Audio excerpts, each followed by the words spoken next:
Pessoal, antes de começar o vídeo, eu queria dar o mesmo aviso que eu dei no vídeo da escala 6x1, no qual a gameplay de fundo será apenas para que o vídeo não fique monótono e chato, mas é necessário que você preste atenção no que eu irei falar nesse vídeo. Obrigado!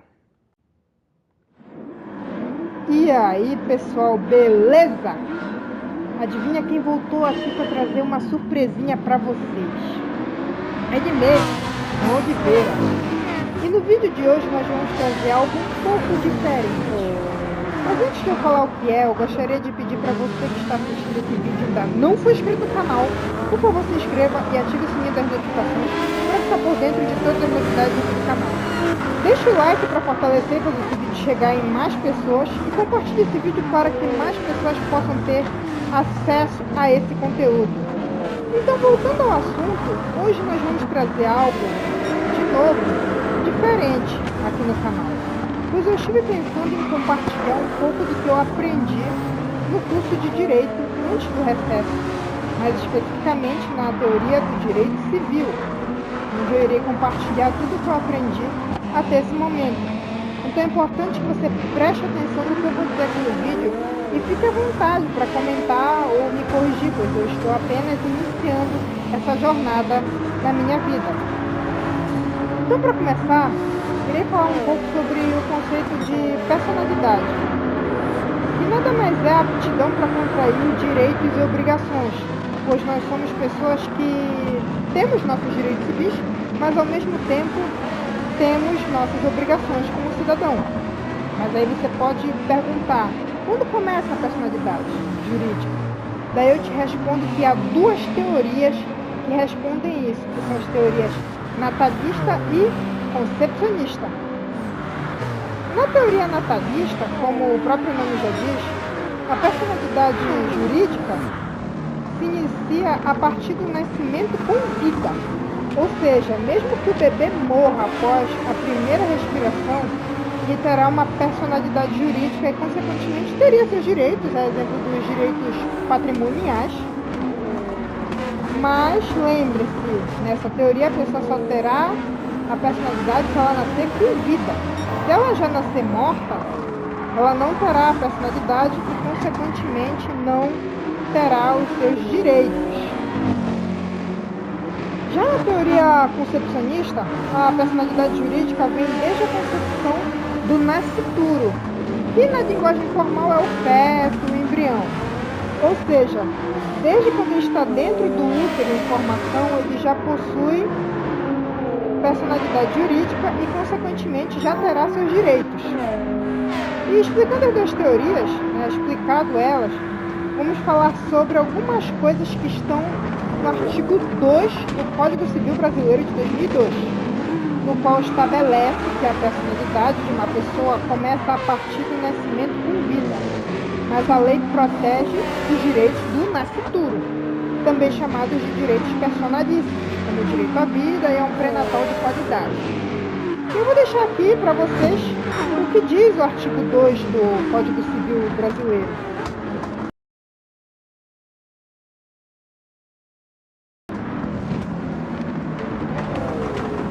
Uma coisa que eu achei interessante é que essa lei coloca as duas teorias em prática, pois se por um lado ela reforça que a personalidade jurídica começa no nascimento com vida, por outro lado afirma que a lei põe a salvo desde a concepção os direitos do nascituro. Ou seja, as duas teorias estão dentro desse artigo, no meu ponto de vista. E, bom, já falamos aqui da personalidade, e agora nós falaremos um pouco sobre o conceito de capacidade. E diferente da personalidade, a capacidade de exercício é basicamente a aptidão da pessoa de exercer os atos da vida civil. Porém, existem três estágios de capacidade que são a capacidade plena, a incapacidade absoluta e a incapacidade relativa. E nós vamos falar sobre as três separadamente, da mais simples até a mais complexa. Começando da capacidade plena. Bom, vamos falar primeiramente da capacidade plena, que nada mais é a aptidão total de exercer os atos da vida civil sem nenhuma adversidade, como, sei lá, uma doença degenerativa. E para ter a capacidade plena, basta que a pessoa atinja a maioridade. No caso do Brasil, os 18 anos. E nessa idade, a pessoa está totalmente apta a exercer os atos da vida civil.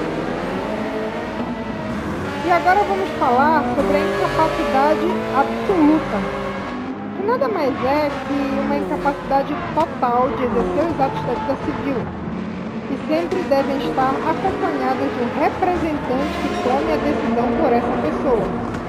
E os absolutamente incapazes são somente pessoas menores de 16 anos.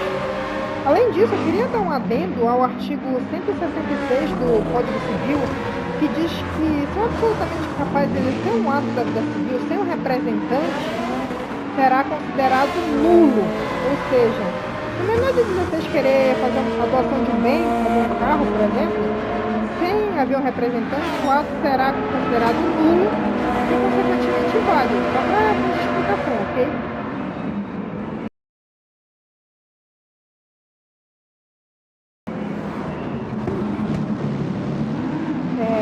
E para finalizar a parte da capacidade, nós vamos falar da incapacidade relativa.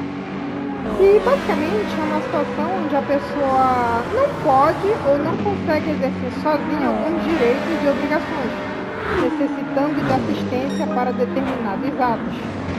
E são considerados relativamente incapazes os maiores de 16 e menores de 18. As pessoas que não exprimem a própria vontade, no caso não conseguem exprimir, tais como pessoas em coma ou com doenças degenerativas, ébrios habituais e viciados em tóxicos e os pródigos. Um detalhe muito importante que eu vou falar é em relação às pessoas entre 16 e 18 anos, os quais devem ter a presença de um representante apenas para dar assistência, por exemplo, para assinar um contrato, onde o representante deve assinar junto com esse menor e não pelo menor. Porém, esses menores possuem alguns direitos da vida civil, tais como o direito de votar, possuir carteira de trabalho e dar depoimentos. Já os outros grupos de relativamente incapazes possuem a capacidade de exercer os atos da vida civil, mas possuem alguma limitação, como o vício, no caso dos ébrios e viciados em tóxicos, gasto excessivo no caso dos pródigos, ou doenças degenerativas ou estado de coma. Nesse caso, alguns precisam de um curador para dar assistência. Daí falarei sobre o artigo 171 do Código Civil, que diz que os atos das pessoas relativamente incapazes podem ser anulados em determinadas situações, desde que haja uma ação anulatória com provas, que vai gerar a sentença para o juiz decidir. Além disso, um detalhe muito importante nisso tudo é o que diz o artigo 1767 do Código Civil, que diz que pessoas que não exprimem a própria vontade, ébrios e pródigos, estão sujeitos à curatela, no qual o juiz nomeia um curador para representar essas pessoas. E a interdição pode ser feita pelo pai, mãe ou tutor, cônjuge ou parente próximo e, muito importante, um órgão do Ministério Público. Ou seja, se o MP receber uma denúncia onde há uma pessoa relativamente incapaz, ele pode solicitar a curatela para esse indivíduo, uma vez que o Ministério Público é o fiscal da lei. Há também o caso do artigo 1775, no qual o cônjuge ou companheiro do relativamente incapaz, que não estejam separados judicialmente ou de fato, é de direito o curador do outro. No caso, se a mulher tiver uma incapacidade relativa, o curador será o marido, por exemplo. Quando há interdição. Daí você pode me perguntar, e se não tiver o cônjuge? A resposta é simples. O curador será o pai ou a mãe, e na falta desse serão os descendentes, no qual os mais próximos precedem aos mais distantes. E daí pode vir outra pergunta que vocês podem me fazer. Mas se não tiver nem ascendente e nem descendente? Daí compete o juiz a escolha do curador. Então, terminamos aqui a parte relacionada à capacidade. Agora nós vamos ao próximo tópico, que é a emancipação de menor.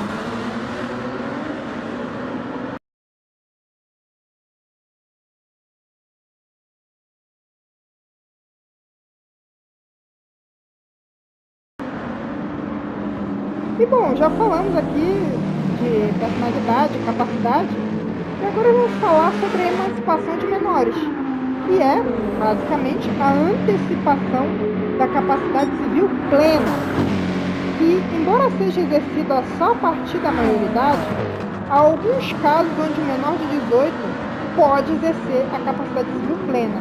E existem 3 tipos de emancipação, do qual eu irei falar uma por uma, citando exemplos. Primeiramente, eu irei falar da emancipação voluntária, nas quais os pais podem emancipar o menor que tenha pelo menos 16 anos através de uma escritura pública, no qual é lavrado por um tabelião no cartório. Porém, ambos os pais devem concordar em emancipar o menor sem necessidade do próprio menor concordar, ele não precisa decidir. Um exemplo onde ocorre uma emancipação voluntária é quando o menor, por exemplo, vai viajar sozinho para o intercâmbio em outro país. Mas para que isso possa acontecer, deve haver emancipação. Caso contrário, ele não poderá viajar para outro país desacompanhado de seus pais antes de completar a maioridade. Daí você pode me perguntar, mas se os pais recusarem emancipar o filho? Essa resposta eu vou dar no próximo tópico dessa discussão, que é a emancipação judicial, onde o juiz irá tomar a decisão quanto à emancipação do menor, que pode ocorrer em 2 situações. A primeira, justamente, é no caso de houver uma discórdia entre os pais. Daí vai caber ao juiz decidir se vai ou não emancipar o menor. Já o outro caso é quando o menor é acompanhado por um tutor que não seja seus pais, como um tio, avô ou até mesmo um irmão mais velho. E nesse caso é o menor que poderá solicitar a emancipação, uma vez que o tutor não pode emancipar. E novamente caberá ao juiz analisar a situação e tomar a decisão final. E para finalizar esse tópico, eu irei falar do mais complexo, que é a emancipação legal, que é o caso que não envolve os pais ou uma ação judicial, mas sim um evento na vida desse menor que automaticamente o emancipará. E são 4 os eventos que podem emancipar o menor, que são: o primeiro é o exercício de um cargo público efetivo. No caso de um menor ser aprovado em concurso público e optar por exercer a profissão, ele automaticamente está emancipado, sem ação judicial ou parental. Além disso, não há um limite de idade para que isso possa acontecer. Por exemplo, se o menor fazer o concurso com 15 e ser aprovado aos 16, escolher exercer, ele estará totalmente apto para exercer os atos da vida civil de forma plena. Mas sabemos que esse caso é difícil de acontecer, dado que a maioria dos concursos públicos limitam a idade a 18 anos. Há também outro caso quase impossível de acontecer, mas acontece, que é a colação de grau no ensino superior. Ou seja, se o menor graduar aos 17 anos, por exemplo, ele automaticamente estará emancipado de forma legal. Mas esse é um evento bem raro, bem mais raro que o anterior, embora existam alguns casos. E nesse caso também não há uma restrição de idade. A terceira situação que emancipa o menor, ou os menores, no caso de ambos serem menores, é o casamento, no qual é permitido apenas a partir dos 16, para ambas as partes, pela legislação brasileira. Ou seja, uma pessoa de 16 não pode casar com uma pessoa de 15, justamente devido à limitação da lei. Ou seja, só poderá haver o casamento se ambos terem 16 anos e, ao casarem, ambos estarão emancipados se forem menores de idade. Mas se o parceiro ou parceira for maior de idade, apenas o menor irá se emancipar. Mas atenção! O divórcio não anula a emancipação. Ou seja, se uma pessoa se casar aos 16 e divorciar aos 17, por exemplo, ela não voltará a ser relativamente capaz e irá continuar exercendo os atos da vida civil de forma plena. A decisão não volta atrás. Se divorciar, vai continuar emancipado. E para finalizar o tópico da emancipação, o último evento que também é restrito a maiores de 16 é o caso do estabelecimento civil, comercial ou emprego que permita o menor se sustentar sem a ajuda de terceiros. Por exemplo, se o menor tiver um empreendimento, emprego ou até mesmo atuar como influenciador, onde possa gerar uma receita que permita a sua autonomia financeira, ele estará emancipado. Mas eu vou dar um adendo muito importante antes de passar para o último tópico, e é importante que preste atenção nisso. O menor emancipado, embora esteja apto a exercer os atos da vida civil,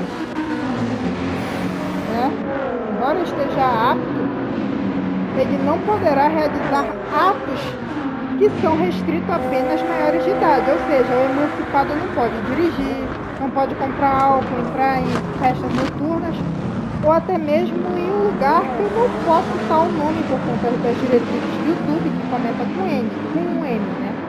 O lugar começa com M, termina com L. Ou seja, por exemplo, o emancipado pode até comprar um carro, mas ele não vai poder dirigir antes de obter a CNH, que é permitido apenas aos maiores de idade. E galera, para finalizar o vídeo de hoje, eu irei falar sobre os direitos da personalidade, que são direitos que todos os seres humanos, incluindo os nascituros, possuem, que estão relacionados à nossa natureza. E esses direitos são irrenunciáveis, ou seja, a pessoa não pode renunciar a eles, ou seja, por exemplo, eu não posso abrir mão da minha integridade física ou do direito à vida, por exemplo. E além disso, também são intransmissíveis, ou seja, a pessoa não pode vender ou dar para outros os seus direitos, pois eles são exclusivamente nossos. Ou seja, além de eu não poder abrir mão, a pessoa não poder abrir mão desses direitos, eles não podem transmitir, doar ou vender. Além disso, eles também são imprescritíveis, ou seja, você não perde eles se você não exercer ou haver uma inércia em proteger esses direitos. Eles também são extrapatrimoniais, pois eles não têm relação com o que a pessoa possui. Também são impenhoráveis, pois os nossos direitos da personalidade não podem ser apreendidos pelo judiciário para o pagamento de dívidas. Por exemplo, o juiz não pode colocar um endividado em um campo de trabalho forçado para quitar a dívida. E para finalizar, os nossos direitos da personalidade são vitalícios, E para finalizar, os nossos direitos da personalidade são vitalícios, ou seja, nascem e morrem com o titular, segundo o parágrafo único do artigo 12 do Código Civil Brasileiro.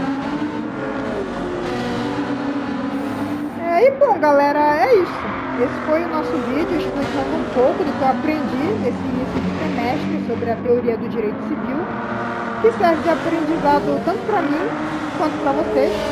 E lembre de uma coisa, por favor, algumas coisas que eu disse podem não estar corretas. Então, você que é da área de direito, por exemplo, fique à vontade para me corrigir nos comentários, que eu ficarei agradecido. Isso vai me ajudar no meu aprendizado. E também fique à vontade para discutir e debater esse tema, que é muito interessante para quem está iniciando essa jornada. Então é isso, galera. Obrigado a todos que assistiram até o final. Se você ainda não for inscrito, por favor, se inscreva e ative o sininho das notificações para não perder os próximos vídeos. Deixe um like para fortalecer o canal. E compartilhe esse vídeo para que mais e mais pessoas tenham acesso a esse conteúdo e a essa aula aqui. Então é isso, galera. Oliveira vazando. Falou!